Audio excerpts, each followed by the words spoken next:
Assalamualaikum warahmatullahi wabarakatuh. Baik, pada kesempatan kali ini saya akan menjelaskan bagaimana kita menyusun sebuah kerangka pikir dan juga hipotesis dari penelitian yang akan kita lakukan. Ya.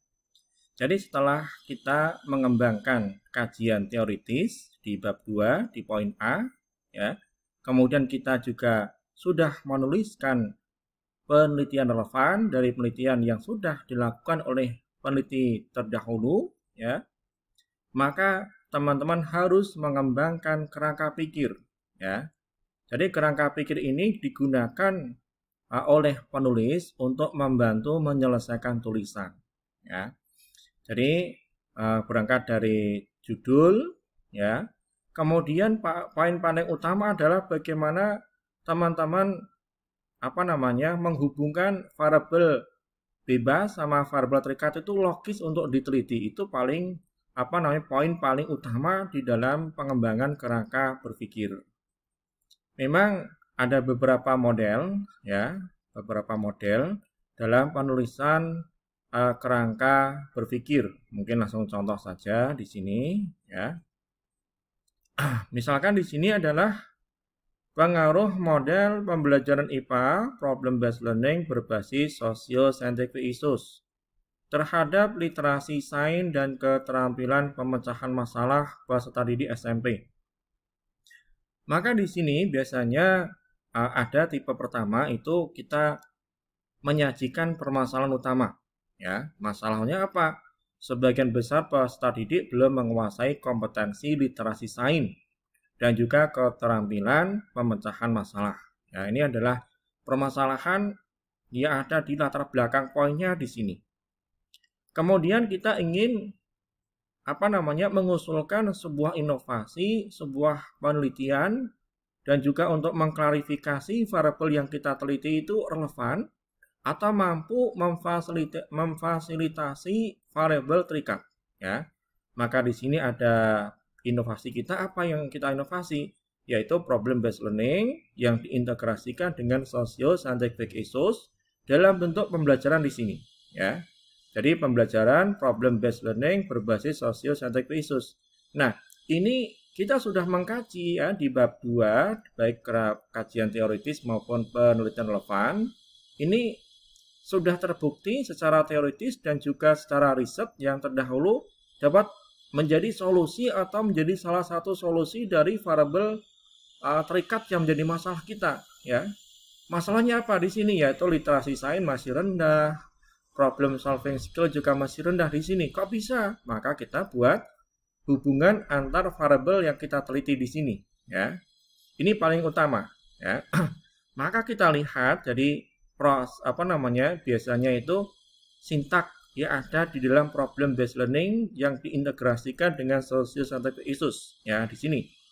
Ini adalah variabel inovasi kita, variabel bebas yang merupakan inovasi. Yang sini adalah variabel terikat. Kalau teman-teman ada dua variabel terikat, bisa sini yang Y1, yang sini Y2. Kalau cuma satu ya sudah, maka yang variabel terikat bisa di sini, variabel bebasnya di sini, ya. Nah, di sini kita akan memberikan penjelasan. Ternyata problem based learning ini, poin pertama, di sini kita memberikan orientasi terkait dengan socio-scientific issues pada siswa. Ternyata ini merupakan atau ada keterkaitan erat dengan menjelaskan fenomena secara ilmiah, ya. Ini juga ada kaitannya dengan memahami masalah.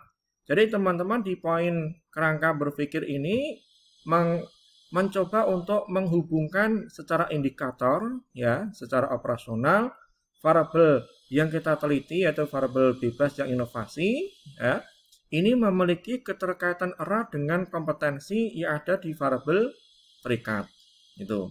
Sehingga di sini endingnya di sini yang paling bawah adalah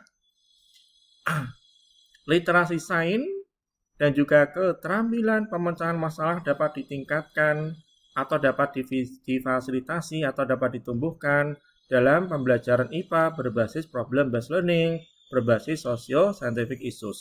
Jadi sini, ya. Jadi ini harapannya teman-teman bisa mengembangkan seperti ini.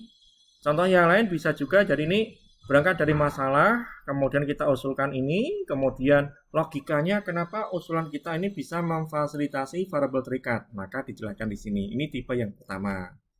Nah, tipe yang kedua, kita langsung to the point pada variabel bebas yang inovasi sama variabel terikat yang kita bidik. Ya, misalkan di sini judulnya pengaruh model pembelajaran IPA CTL terhadap keterampilan berpikir kritis. Ya.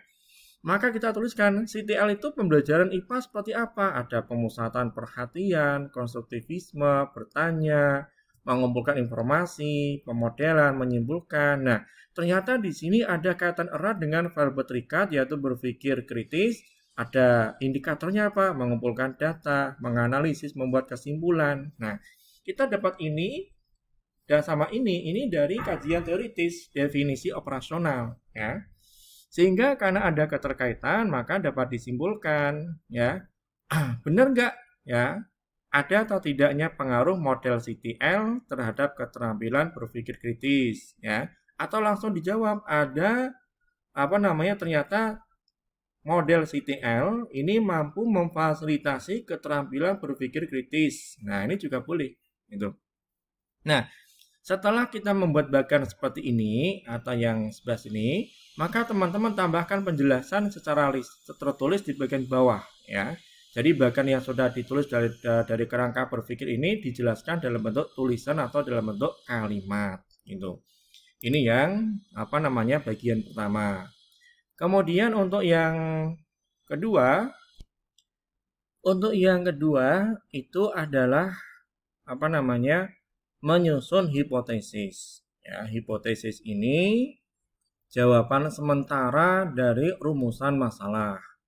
Jadi kalau di bab 1 rumusan masalah ada 2, maka di hipotesis ada 2. Jadi jawaban sementara. Taunya dari mana? Taunya dari kajian teori dan juga penelitian relevan. Ya, lebih jelasnya kita bisa bersumber dari kerangka berpikir. Ya. Jadi kalau yang pertama, apakah ada pengaruh? Atau mungkin yang pertama adalah apakah ada perbedaan keterampilan berpikir kritis antara kelas pembelajaran PBL berbasis sosio-scientific issues ya dengan kelas pembelajaran discovery learning. Nah, maka hipotesis yang pertama jawabannya adalah ada perbedaan signifikan keterampilan berpikir kritis antara kelas pembelajaran PBL sosio-scientific issues dengan kelas pembelajaran discovery learning. Itu. Yang kedua, rumusan masalah. Bagaimana pengaruh ya problem based learning berbasis socio-scientific issues terhadap keterampilan berpikir kritis. Nah, maka hipotesisnya adalah ada pengaruh positif yang signifikan harus jelas ya. Pengaruh itu ada 2, pengaruh positif atau pengaruh negatif ya. Harapannya kalau di teorinya kemudian penelitian orang lain juga mengatakan positif baik ya, maka tuliskan terdapat pengaruh positif yang signifikan penerapan PBL berbasis sosio-scientific issues terhadap keterampilan berpikir kritis peserta didik. Nah, di situ. Jadi untuk kegiatan praktikum hari ini teman-teman melanjutkan bab 2 ya. Di poin C dan D, sehingga harapannya di pekan ini teman-teman sudah menyelesaikan utuh di bab 2 kajian teoritis sub variabel 1, variabel 2, variabel 3, kemudian menuliskan penelitian relevan ya, kemudian kerangka berpikir ada bagannya, ada kalimat penjelasnya dan juga ada hipotesisnya itu. Nanti mudah-mudahan pekan depan sudah bisa ada yang presentasi. Baik, terima kasih. Ini untuk kegiatan praktikum hari ini. Mudah-mudahan bisa dipahami. Nanti jika ada hal-hal yang belum jelas, jangan ragu untuk bertanya kepada saya. Sekian dan wassalamualaikum warahmatullahi wabarakatuh.